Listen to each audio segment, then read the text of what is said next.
mpaka nukta ya video. Nimeona kwenye ile motion yote pale Harmonize anamkumbatia kidogo Kajala, alafu anaenda na keti. Nimeangalia macho ya Juma, nimeangalia macho ya Paula, nimemwangalia Hamisa, maskini ya Mungu hana neno mwenye Mrs. Key, lakini kulikuwa kuna connection, kuna dots nimezikusanya pale kwenye macho ya Juma na Paula, wanaonekana wanawasiliana ili kumpinga yule jamaa, yani Harmonize. Na kwa namna hile mimi naomba niwaache tu wale wadogo zangu, naomba niwaonye waache.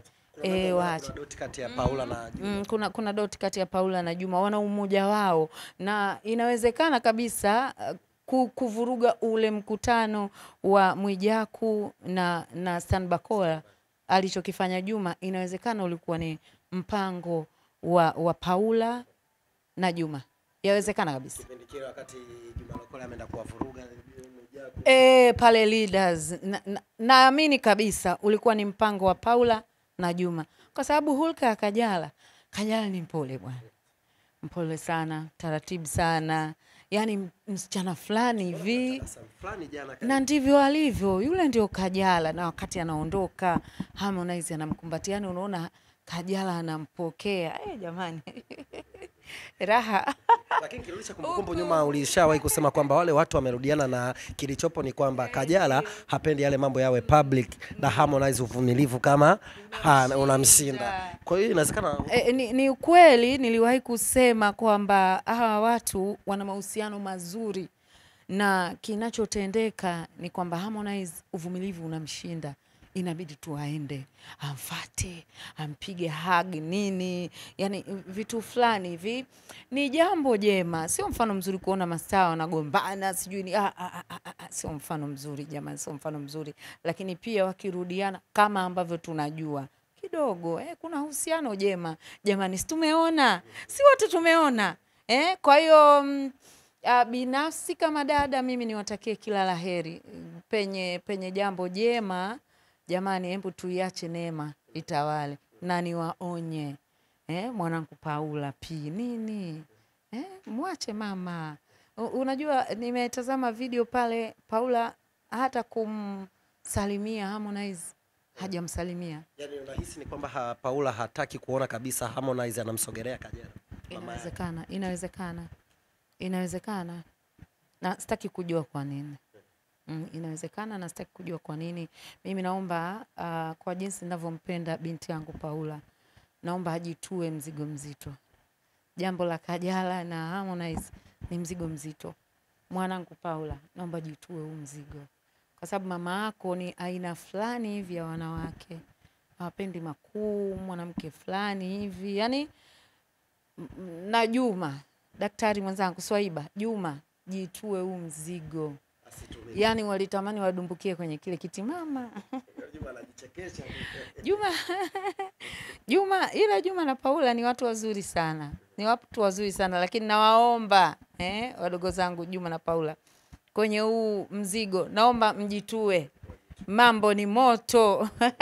Hata salamu, unajua mashabiki wa Harmonize uliwasikia wakishangilia. Kwao hata salamu, kukumbatiana vile ni furaha tosha. Ndiyo. Kajala pia anampenda sana hapa, inavyoonekana, si unaona kapokea jambo dhahiri shahiri.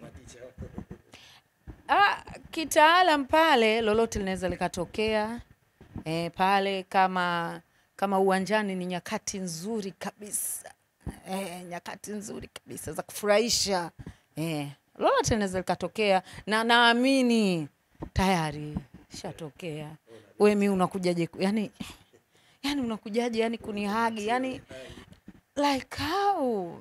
Kuna jambo jema na ni jambo zuri kwetu. Weka sura fulani hivi ya huzuni, tungejiuliza kwamba labda hajapenda akakumbatiwe, lakini kicheko kidogo labda niwaambie mashabiki wa Kajala na Harmonize, jamani, kumekucha.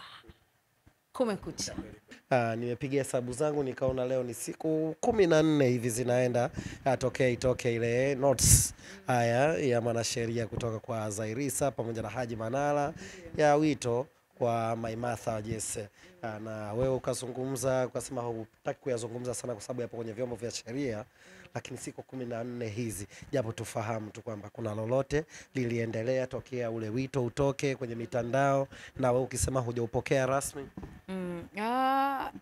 Kwa lolote ambalo nimelipokea mimi hakuna, taarifa zozote ambazo nimezipokea mimi hakuna, lakini labda kuna mahali kokote kwamba huenda labda niliambiwa nitaukuta ujumbe wangu labda nimepenyezewa, pia hakuna.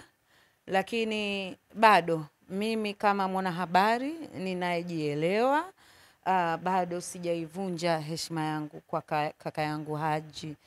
Mbali ya yote, Haji bado ni kaka yangu, ni mtu ambaye tumefanya mambo kadhaa na aliwahi kunituma nimfanyie mambo kadhaa, lakini likishafika suala la habari, mimi mara nyingi napenda kubaki kwenye mstari ulionyooka na kusema kwamba nimemuonea, nimemsingizia, kwa kweli si kweli. Sio kweli, na mimi binafsi hapana shaka jambo hili kiukweli kabisa liko kwenye mikono salama kabisa, nimelikabidhi na ni katika hali tu ya kutafuta haki na mengineyo, japo mimi sio mpenda ugomvi sana. Hiyo ndo hulka yangu. Mimi sio mpenda ugomvi, sio mpenda kulalamika, sio mpenda jambo dogo basi la ovyo ovyo au la kujaza basi nilikuze. Hapana. Mimi bado namheshimu sana na yeye atakavyokuja ndivyo mimi nitavyompokea. Yaani vile atakavyokuja na mimi nitampokea hivyo. Tukumbuke tu tuna bilioni zetu 3. Ana bilioni yake 1. Kwa hiyo hapana shaka chenchi zitahusika na wana Simba, wana Yanga, na marafiki zangu wa huku mtandaoni. Tutashereheka vizuri maana bilioni 2 si mchezo. Za kutosha. Ndio mimi nitume salamu tu labda za kheri kwa kaka yangu.